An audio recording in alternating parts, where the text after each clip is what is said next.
Hello everyone. आज का जो भी स्टडी मटेरियल इस वीडियो के माध्यम से आपको प्रोवाइड किया जा रहा है वो मुग़ल एडमिनिस्ट्रेशन पे बेस्ड होगा एंड कुछ मुग़ल टाइम की बुक्स एंड उनके ऑथर्स। पास्ट ईयर पेपर्स को अगर आप एनालाइज करते हैं तो आपको हर साल एक ना एक question Mughal administration and Mughal books पे ज़रूर मिलेगा। ये हमारी एक छोटी सी कोशिश है कि हम आपको किस तरीके से हम किस तरीके से कम समय में जो मोस्ट इम्पॉर्टेंट जो फैक्ट्स हैं, जो पॉइंट्स हैं, ठीक है, वो कवर करा दें। ठीक है, हमें लगा कि Mughal administration and Mughal books भी काफ़ी इम्पॉर्टेंट है। ठीक है, हमने इस वीडियो में Mughal administration and Mughal books he complete कराने की कोशिश की है एंड ये हम अपना सेल्फ नोट्स आपके साथ शेयर कर रहे हैं। एंड एक और बात, बहुत सारे बच्चों के कुछ टॉपिक्स में डाउट्स हैं, वो उन्हें समझ नहीं पा रहे हैं या फिर उन्हें कैसे पढ़ना है ये नहीं समझ पा रहे हैं। आप प्लीज़ कमेंट सेक्शन में बताइएगा। ठीक है, हम ज़रूर कोशिश करेंगे कि उन टॉपिक्स में, ठीक है, उन पॉइंट्स में हम आपकी मदद कर सकें। वीडियो को एंड तक देखिएगा एंड ये ज़रूर आपके लिए हेल्पफुल होगा। एंड जो भी आपके डाउट्स, क्वेरीज जो भी होगा वो आप कमेंट सेक्शन में पूछिएगा। Thank you. एंड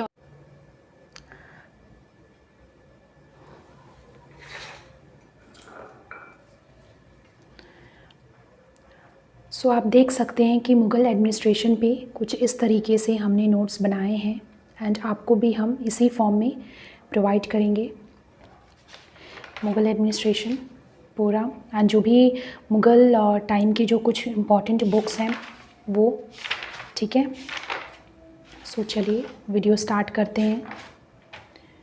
देखिए, मुग़ल एडमिनिस्ट्रेशन को for the convenience of the administration 4 divisions में डिवाइड किया गया था: सूबाज, सरकार्स, परगना एंड ग्राम। ठीक है, सूबाज मीन्स प्रोविंसेस। ठीक है, प्रोविंसेस को ही सूबाज कहा जाता था। ठीक है, जैसे आज का स्टेट है तो वैसे स्टेट को वो लोग सूबाज कहते थे।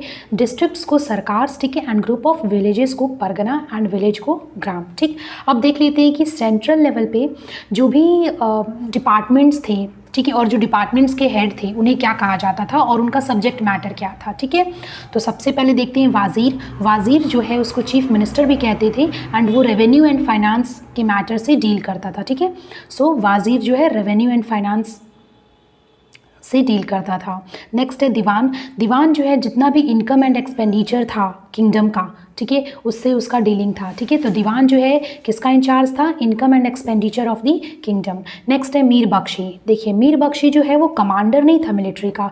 मीर बख्शी का सिर्फ इतना था कि वो इंटेलिजेंस एंड जितने भी मिलिट्री अपॉइंटमेंट्स थे, प्रमोशंस थे, ट्रांसफर थे, इन सब चीज़ों का इंचार्ज मीर बख्शी को दिया गया था। ठीक है, तो इंटेलिजेंस और मिलिट्री का appointments and promotions Mir Bakhshi के पास था। मीर बख्शी जो था वो कमांडर ऑफ द मिलिट्री नहीं था। He was not the head of the military. ठीक है, वो सिर्फ और सिर्फ मिलिट्री अपॉइंटमेंट्स एंड प्रमोशंस को ही देखता था। ठीक है, नेक्स्ट है मीर समान। मीर समान जो है वो रॉयल कारखानाज, मैन्युफैक्चरिंग, जितनी भी मैन्युफैक्चरिंग होती थी, ठीक है, रॉयल मैन्युफैक्चरिंग, उन सब से डील करता था मीर समान। ठीक है, रॉयल कारखानाज मैन्युफैक्चरिंग से। ठीक, दीवाने बायूतात। देखिए, ये काफ़ी इंपॉर्टेंट है। दीवाने बायूतात जो है रोड्स एंड बिल्डिंग्स इंचार्ज। ठीक है, रोड्स कंस्ट्रक्शन, ठीक है, बिल्डिंग कंस्ट्रक्शन इंचार्ज जो है वो दीवाने बायूतात। नेक्स्ट है मीर मानशी।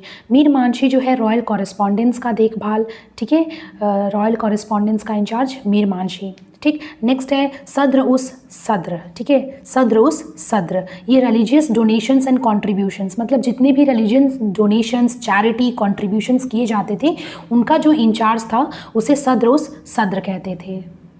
या फिर कहीं कहीं आपको सद्र उस सुदूर भी दिखने को मिलेगा, दोनों एक ही है। ठीक है, तो इस तरह से याद रख सकते हैं कि रिलीजियस डोनेशंस, चैरिटी और कॉन्ट्रीब्यूशंस का जो इंचार्ज था उसे सद्र उस सुदूर या सद्र उस सद्र कहते थे। नेक्स्ट है काजी उल कुज़ात। काजी उल कुज़ात जो है एम्परर के बाद अगर मुग़ल टाइम में कोई सुप्रीम अथॉरिटी था फॉर जस्टिस तो वो था काजी उल क़ज़ात। ठीक है, तो काजी उल क़ज़ात जो था सुप्रीम अथॉरिटी था for justice after the emperor. Next है मुहत्तसिब। ठीक है, मुहत्तसिब भी काफ़ी बार पूछा गया है। मुहत्तसिब जो है inspector of public places behaviour. कुल मिला के हम देख सकते हैं कि मुहत्तसिब जो है वो पब्लिक मोरालिटी का इंचार्ज था। ठीक है, पब्लिक प्लेसेस, पब्लिक बिहेवियर, इन सारे जो मैटर्स थे उनसे डील करता था। ठीक है, तो मुहत्तसिब जो है पब्लिक मोरालिटी का इंचार्ज था। नेक्स्ट है मुशरीफ ए मुमलिक, ठीक है, मुशरीफ ए मुमलिक जो था वो अकाउंटेंट को कहते थे, ठीक।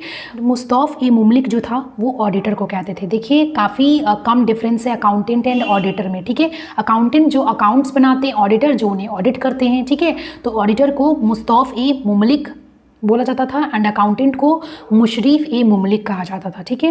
एंड इंचार्ज ऑफ पेटिशंस किसे कहा जाता था, तो मीर ए अर्ज को, ठीक है, मीर ए अर्ज को इंचार्ज ऑफ पेटिशंस, ठीक। नेक्स्ट है वाकिया नाविस। वाकिया नाविस जो था वो रिपोर्टर्स को कहा जाता था, ठीक है, रिपोर्टर्स को। अब नेक्स्ट आप देख सकते हैं ये ऑफिसर्स हैं, जो प्रोविंशियल लेवल पे जो ऑफिसर्स थे उनका सब्जेक्ट मैटर क्या था, ठीक है, वो किस विभाग को हेड करते थे, ठीक है। तो देख लेते हैं प्रोविंशियल लेवल पे सिपाह सलार, ठीक है। सिपाह सलार कौन था, रिप्रेजेंटेटिव ऑफ द एम्परर था, ठीक है। Both civil and military authority उसके पास रहती थी और जितनी भी रॉयल ऑर्डर्स आते थे ना वो उसको देखता था कि क्या उसको अच्छी तरीके से फॉलो किया जा रहा है या नहीं किया जा रहा है, ठीक है। सो इस तरीके से आप देख सकते हैं कि जो representative of the emperor at the provincial level जो था उसी को सिपाह सलार कहा गया है। उसके पास सिविल एंड मिलिट्री अथॉरिटी दोनों रहती थी एंड जितने भी रॉयल ऑर्डर्स आते थे वो उसको देखता था कि क्या वो फॉलो किया जा रहा है कि नहीं किया जा रहा है, ठीक है। तो सिपाह सलार हो गया। नेक्स्ट है दीवान। दीवान जो है वो रेवेन्यू अफेयर्स को देखता था, ठीक है। बख्शी जो था वो आर्मी ऑर्गेनाइजेशंस के लिए रिस्पॉन्सिबल था, ठीक है, आर्मी ऑर्गेनाइजेशंस के लिए रिस्पॉन्सिबल था। नेक्स्ट है सद्र जो था वो जुडिशियल अफेयर से डील करता था, ठीक है। एक डिफरेंस देखा होगा आपने, सद्र उस सुदूर जो है जो आपने सेंट्रल लेवल पे देखा वो religious affairs, religious donations and religious charity से डील करता है, लेकिन जब आप प्रोविंशियल लेवल पे आएंगे तो सद्र जो है वो आपका जुडिशियल अफेयर्स से डील करता हुआ मिलेगा। एंड सेंट्रल लेवल पे जुडिशियल अफेयर्स से कौन कर रहा है, तो काजी उल गुज़ात, ठीक है। नाम आपको सिमिलर लगेंगे बट इनके जब आप प्रोविंशियल, सेंट्रल, डिस्ट्रिक्ट है ना ऐसे लेवल पे जाते हैं तो इनके जो वर्क्स हैं, ठीक है, फंक्शंस हैं वो बदल जाते हैं, ठीक।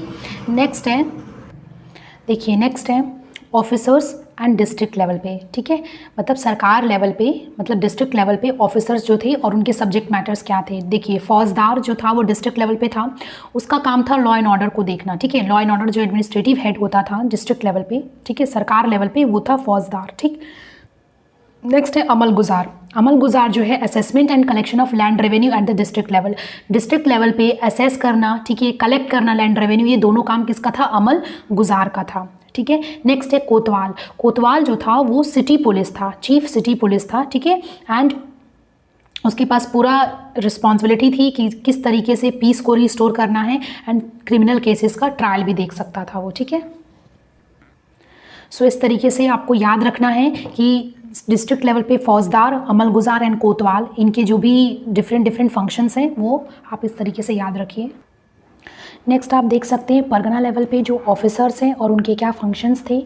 जैसे परगना लेवल पे शिकदार था, ठीक है, शिकदार जो है जैसे कोतवाल था ना, आपने भी देखा सरकार मतलब डिस्ट्रिक्ट लेवल पे कोतवाल जो था वो चीफ सिटी पुलिस था, वैसे ही ये भी चीफ पुलिस था, ठीक है, परगना लेवल पे शिकदार, ठीक है। एंड नेक्स्ट है आमीन। आमीन जो था उसका काम था कलेक्टिंग रेवेन्यू। जैसे आपने देखा सरकार डिस्ट्रिक्ट लेवल पे देखा आपने कि अमल गुजार का काम था assessment and collection of the land revenue, वैसे ही परगना लेवल पे आमीन का ये फंक्शन था, ठीक है। नेक्स्ट हम देख लेते हैं विलेज लेवल पे जो भी ऑफिसर्स हैं, ठीक है। सो मुकद्दम जो था वो विलेज का हेड था, ठीक है। पटवारी जो था वो अकाउंटेंट था एंड चौकीदार जो था वो वॉचमैन था, ठीक है। तो इस तरीके से जितने भी एडमिनिस्ट्रेटिव डिविजन्स थे उसमें जो भी ऑफिसर्स थे उनका क्या फंक्शंस था, ठीक है, वो किस सब्जेक्ट मैटर से डील करते थे, इस तरीके से कंप्लीट हुआ। आप बस इतना भी करके जाएंगे तो एक या दो क्वेश्चन जो भी आपको पेपर में देखने को मिलेगा तो आप सही तरीके से कर पाएंगे। नेक्स्ट देख लेते हैं मुगल टाइम के जो बुक्स हैं एंड उनके ऑथर्स, ठीक है। तारीख़ शेर शाही, ठीक, तारीख़ शेर शाही के ऑथर कौन थे, अब्बास खान सरवानी। आप इसको ऐसे याद रख सकते हैं कि जो शेर शाह थे उनकी जो ऐसे तारीख़ शेर शाही है ना, तो ऐसे याद रख सकते हैं कि शेर शाह की जो शेरवानी थी उसकी काफ़ी तारीफ़ हो रही थी, मतलब थोड़ा सा आप बना सकते हैं इस तरीके से। तो तारीख़ शेर शाही का हो जाएगा अब्बास खान सरवानी, ठीक है। हुमायूं नामा तो सबको ही पता है, गुलबदन बेगम का है, ठीक है। और ये काफ़ी इंपॉर्टेंट है मजमा उल बहरीन, ठीक है। मजमा उल बहरीन जो है ये दारा शिको की बुक है। दारा शिको जो कि शाहजहाँ के बेटे थे, ठीक है, एल्डेस्ट सन थे।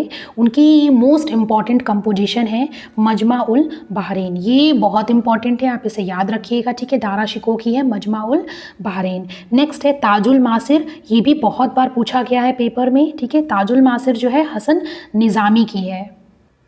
इसको याद रखने का ट्रिक है, ताजुल मासिर, देखिए मासी आ रहा है इसमें, मासिर है ना, मासी, और हसन निज़ामी में अम्मी आ रहा है, तो माँ और मासी ऐसे करके आप याद रख सकते हैं कि ताजुल मासिर में हसन निज़ामी मतलब आमी, ठीक है, अम्मी और मासी, ठीक।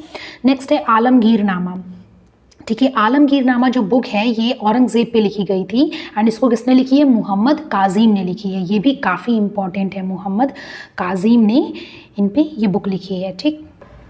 नेक्स्ट है नुस्ख ए दिलकुशा, ये भी काफ़ी इंपॉर्टेंट है, देखिए इस पे स्टार लगा है, आप इसको याद करके जाइएगा। नुस्ख ए दिलकुशा जो है ये भीमसेन की है, ठीक है। चाहर चमन, ठीक है, चाहर चमन जो है ये किसने लिखी है? तो चंद्रभान ब्राह्मण ने लिखी है, ठीक। नेक्स्ट है फुतूहत ए आलमगिरी, तो फुतूहत ए आलमगिरी ईश्वर दास नागर ने लिखी है। फुतूहत ए आलमगिरी ईश्वर दास नागर ने लिखी है। खुलासत उत तवारिख, ठीक है, खुलासत उत तवारिख जो है सुजन राय भंडारी ने लिखी है, ठीक है। तो आप इसको ऐसे याद रख सकते हैं, जैसे कि खुलासत में खुला है और ये है भंडारी, तो ऐसे याद रख सकते हैं कि भंडारा जो है पूरा खुला हुआ होता है ना, भंडारा खुला है या भंडारा, ठीक है। इस तरह से याद रख सकते हैं कि खुलासत उत तवारिख जो है सुजन राय भंडारी की है, ठीक। तारीख ए दिलकुशा जो है भीमसेन कयास्त की, जैसे आपने यहाँ पे भी देखा होगा, ठीक है। नुस्ख ए दिलकुशा ये भीमसेन की थी, और यहाँ पे है तारीख ए दिलकुशा, ठीक है, ये हो जाएगा भीमसेन कायास्त की, ठीक है। वहाँ पे नुस्ख निकाला जा रहा था और यहाँ पे तारीफ हो रही है, ठीक है। थोड़ा सा ऐसा शाब्दिक इसका अर्थ नहीं है, बस आप याद करने के लिए इस तरीके से लिंक कर सकते हैं, ठीक। नेक्स्ट बुक है तबाकत ए अकबरी, देखिए काफ़ी बार पूछा गया है ये, जो काफ़ी बार पूछा गया है उसको तो आप अवश्य ही याद करें। तबाकत ए अकबरी जो है ये निज़ामुद्दीन अहमद की किताब है, ठीक है। तबाकत ए अकबरी निज़ामुद्दीन अहमद, ठीक। नेक्स्ट है पादशाहनामा या बादशाहनामा, ठीक है। और ये जो तबाकत ए अकबरी है इसे तारीख़ निज़ामी भी इस बुक को कहा गया है, ठीक है। तो तबाकत ए अकबरी हो या फिर तारीख़ निज़ामी हो, ये निज़ामुद्दीन अहमद की बुक है। पादशाहनामा या बादशाहनामा जो है ये शाहजहाँ के ऊपर ये बुक लिखी गई है, और इसे अब्दुल हामिद लाहौरी जो शाहजहाँ के समय में पोएट थे उन्होंने लिखी है, ठीक है। अब्दुल हामिद लाहौरी ने पादशाहनामा या बादशाहनामा लिखी है। नेक्स्ट है इकबालनामा जहांगीरी, ये मुइतमद खान ने लिखी है, ठीक है। इकबालनामा जहांगीरी मुइतमद खान। देखिए नेक्स्ट इंपॉर्टेंट बुक है रहीम सतसई। रहीम सतसई जो है अब्दुल रहीम खाने खाना की बुक है, ठीक है। रहीम सतसई जो है वो अब्दुल रहीम, ठीक है, जिन्हें अकबर ने खाने खाना की उपाधि दी थी, उनका कंपोजिशन है रहीम सतसई, ठीक है। शाहजहाँनामा जो है वो इनायत खान की है, ये बुक भी काफ़ी बार पूछा गया है, ठीक है। तो शाहजहाँनामा जो है वो इनायत खान की बुक है, और इसको इंग्लिश में ट्रांसलेट किया था A.R. फुलर ने, तो ये भी आप याद रख सकते हैं कि इंग्लिश में इसको A.R. फुलर ने ट्रांसलेट किया था। तुगलकनामा जो है वो आमिर खुसरो की बुक है, आमिर खुसरो की ऐसी बहुत सारी बुक हैं, ठीक है। उसके बाद है तारीख़ नासिरी जो है ये मिनहाज उस सिराज है, ठीक। उसके बाद है ये भी काफ़ी पूछी जाने वाली बुक है तबाकत ए नासिरी मिनहाज उस सिराज। नेक्स्ट है तारीख़ फ़िरोज़ शाही, ठीक है। तारीख़ फ़िरोज़ शाही जो है ये शम्स ए सिराज अफ़ीफ़ की बुक है। तारीख़ फ़िरोज़ शाही शम्स ए सिराज अफ़ीफ़ की बुक है।